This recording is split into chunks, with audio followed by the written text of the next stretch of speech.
আহলে হাদিসের এই বক্তা এগুলা কি বলে? তারা মুসলিম উম্মাহকে আর কত বিভ্রান্ত করবে। তাকবীরের তাশরিক এটা হলো বেদাত, ঈদের দিন যারা দিবে। আমার স্ক্রিনের ভিডিওটা দেখুন, তারপর কথা বলতেছি। আজকের প্রমাণ সহ হাদিস শরীফে কি বলতেছে তা আপনাদেরকে শোনাবো। আসুন আমার স্ক্রিনের ভিডিওটা দেখুন। তাকবীর আসলে আল্লাহু আকবার, আল্লাহু আকবার, লা ইলাহা ইল্লাল্লাহ, আল্লাহু আকবার, আল্লাহু আকবার, ওয়ালিল্লাহিল হামদ। আমি আবার বলছি, এই দোয়াটা জাল, এই দোয়া বানোয়াট। আল্লাহর রাসূল কখনো এই দোয়া পড়েন নাই, কোনো সহিহ সনদে নাই, এবং এই সনদের মধ্যে তিনজন রাবী হলো মিথ্যুক। কয়জন? আমরা দোয়া করবে একটা গুরুত্বপূর্ণ মাসআলা আলোচনা করব। সানি খুতবায় কেন করছি? কারণ প্রথম খুতবায় অনেকে আসেন নাই, দ্বিতীয় খুতবায় অনেকে চলে এসেছে। গুরুত্বপূর্ণ মাসআলাটা কি?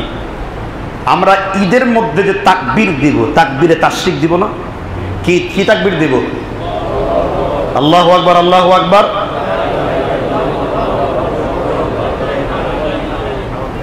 এই দোয়াটা এই ঈদের মৌসুম ছাড়া এমনিতেই দোয়া হিসেবে আপনি পড়তে পারবেন। কি হিসেবে? দোয়া হিসেবে পড়তে পারবেন। কিন্তু ঈদের তাকবীর হিসেবে দোয়াটা জাল, বানোয়াট, ভিত্তিহীন।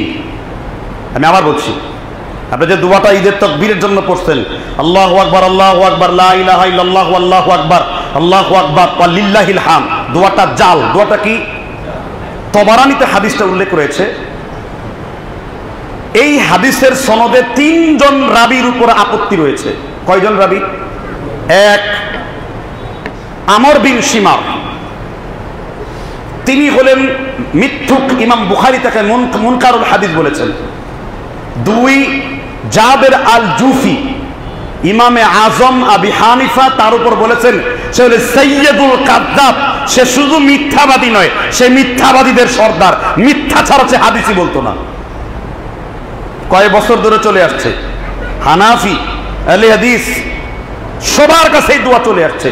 তাকবীর আসলে আল্লাহু আকবার, আল্লাহু আকবার, লা ইলাহা ইল্লাল্লাহ, আল্লাহু আকবার, আল্লাহু আকবার, ওয়ালিল্লাহিল হামদ। আমি আবার বলছি, এই দোয়াটা জাল, এই দোয়া বানোয়াট। আল্লাহর রাসূল কখনো এই দোয়া পড়েন নাই, কোনো সহিহ সনদে নাই, এবং এই সনদের মধ্যে তিনজন রাবী হলো মিথ্যুক। কয়জন?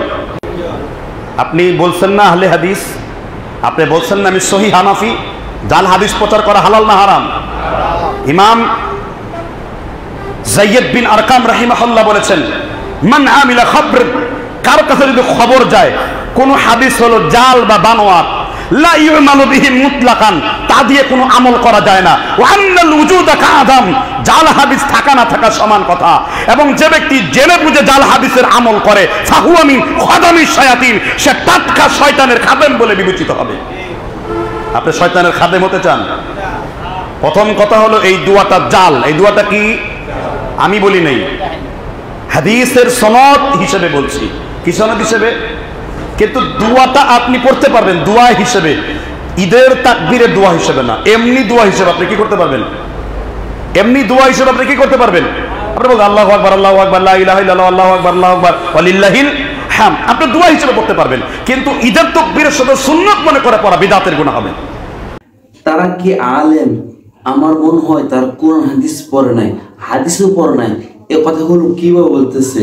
আসুন হাদিস শরীফে কি বলে তারপর কথা বলতেছি। হযরত আলী রাদিয়াল্লাহু তাআলা আন থেকে বর্ণিত, তিনি আরাফার দিবসের ফজরের সালাতের পর থেকে তাশরিকের শেষ দিন আসর পর্যন্ত তাকবীর পাঠ করতেন এবং আসরের পরে তাকবীর পাঠ করতেন। এই হাদিস দ্বারা স্পষ্টভাবে বোঝা যায় ঈদের দিন আসর পর্যন্ত তাকবীরে তাশরিক বলা যাবে, হাদিস দ্বারা প্রমাণ হইতেছে। আর এই বক্তা কি বলছে আপনারা শুনছেন, তারা মাথা মনো নষ্ট হয়ে যায়, বলতেছে ঈদের দিনও তাকবীরে তাশরিক দেওয়া যাবে না। এই বক্তব্যগুলা দিয়ে তারা এই জাতিকে কি বোঝাতে চায়? আমল থেকে এই জাতিকে দূরে রাখতে চায়। তিনি বিস্তারিত আলোচনা করছে, কিন্তু এই কথাগুলো, এই ভিডিওটা মানুষকে এই বিষয়গুলো কেন বোঝানো দরকার? এগুলা ভিত্তিহীন, এগুলো হাদিস নাই। যে বলছে মিথ্যা। রাসূল সাল্লাল্লাহু আলাইহি সাল্লাম নিকটবর্তী একজন সাহাবী থেকে আপনাদেরকে প্রমাণ সহ শুনাইছি, আরাফার দিবসের পর থেকে, ফজরের পর থেকে শুরু করত, ঈদের দিন আসর পর্যন্ত তাকবীরে তাশরিক তারা দিত। এটা সকল মুসলমান এটা দিতে হবে, কিন্তু আলেম কতক্ষণ বিভ্রান্তমূলক বক্তব্য দিল এই জাতিকে। এই ভিডিওটা বক্তব্যটা অনলাইনে দিছে, এখন তো হাজার হাজার মানুষ বিভ্রান্ত হবে। এর জন্য আমি বলতে চাই, যারা আহলে হাদিস দাবি করে তারা সঠিকভাবে কোরআন হাদিস পড়ে না। আপনারা আহলে হাদিস দাবি করিয়েন না, এই উম্মাকে আর বিভ্রান্ত করেন না, এই জাতিকে, মুসলিম জাতিকে আর বিভ্রান্ত করিয়েন না।